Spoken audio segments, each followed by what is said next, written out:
ஆச்சி பாதாம் ட்ரிங்க். ஆச்சி பாதாம் ட்ரிங்க் ஒன்னு வாங்கினா ஒன்னு ஃப்ரீ. மதுரை மாவட்டம் திருமங்கலத்தில் தற்காலிக பேருந்து நிலையம் சேரும் சகதியுமாக காணப்படுவதால் நகராட்சி நிர்வாகத்தை கண்டித்து முன்னாள் அமைச்சர் ஆர். பி. உதயகுமார் தலைமையில் அதிமுகவினர் நாற்று நடும் போராட்டத்தில் ஈடுபட்டனர்.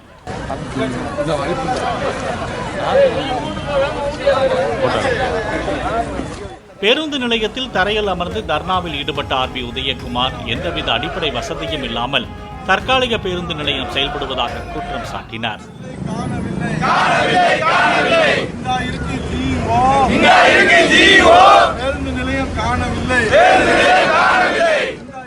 எந்த விதமான அடிப்படையில பஸ் ஸ்டாண்டு பேருந்து நிலையம்னு சொல்லி வயல்வெளியில மக்களை இறக்கி விட்டா ஏதாவது ஒரு கேஷுவாலிட்டியோ விரும்பத்தகாத செயல்களும் நடைபெற்றா எப்படி இது பாருங்க, இது எப்படி பேருந்து நிலையம்னு ஏற்றுக்கிறது? தற்காலிக பேருந்து நிலையம் இதை இன்றைக்கு மாலைக்குள்ள சீர் செய்ய கொடுக்கிறேன் என்று சொல்லியிருக்கிறார்கள். மாலைக்குள் சீர் செய்யவில்லை என்று சொன்னால் அடுத்த கட்ட போராட்டத்தை தீவிரமாக எடுப்பதற்கும் நாங்கள் தயங்க மாட்டோம் என்பதை தெரிவித்துக் கொள்வோம்.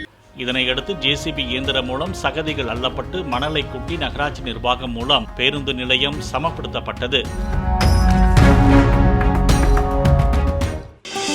ஆச்சி பாதாம் ட்ரிங்க். ஆச்சி பாதாம் ட்ரிங்க் ஒன்னு வாங்கினா ஒன்னு ஃப்ரீ.